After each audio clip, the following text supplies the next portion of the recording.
Hello everyone, welcome to another Wednesday audio tutorial with me, Quinn. This time we're going to be reamping some electric guitar parts that I recorded yesterday. I have a reamp box in my hand and I'm going to just go through the connections, play you a little bit of what's happening and take it from there. So here we go.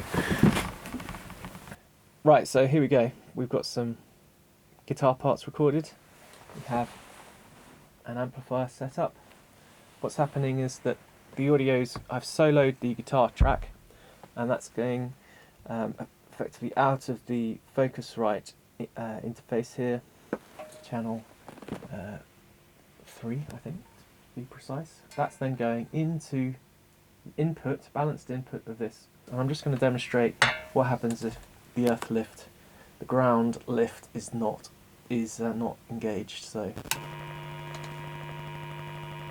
probably just about hear that, and then if I play back just on the screen here,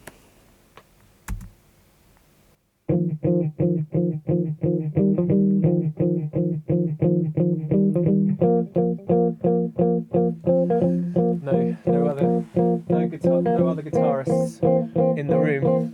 It's just being reamped. One of the great things about this setup is I can put plugins in the chain before it hits the amp and then record that signal. I can get creative and do things like that. In previous takes, on the previous day, I've used my blues driver, so I am going to compare that to this Nembrini clon. The clon is off at the moment, and then I'll just take you through the setup. It's very important that you solo the track that you're going to play, because otherwise you'll have other stuff coming through the amp and being recorded. But we have some previously recorded DI that's going out through this Focusrite into the amp interface reamp box, and in this case it's going into the blues driver and that's going into the amp.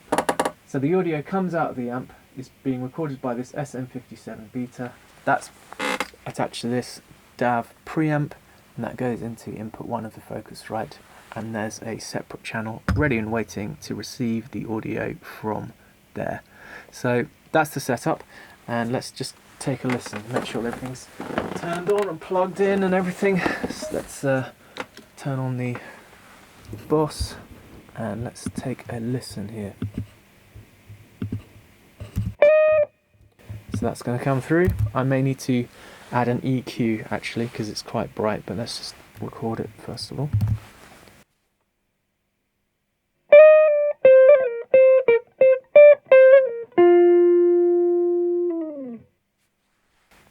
Yeah, so that's super bright. So what I can do, I'm going to put an EQ in the signal path before it hits the amp. So let's put the old EQ on there. I'm going to delete what I've just recorded. I'm going to play back, and I'm probably going to cut around 2.5 to kilohertz, about, what's that? About 2 dB. Let's try that. Take a listen.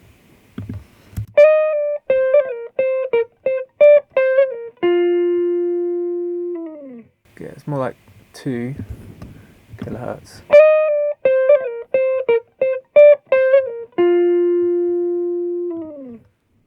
Okay, so that's not so bad. I'm going to go for that, and then I'm just going to record.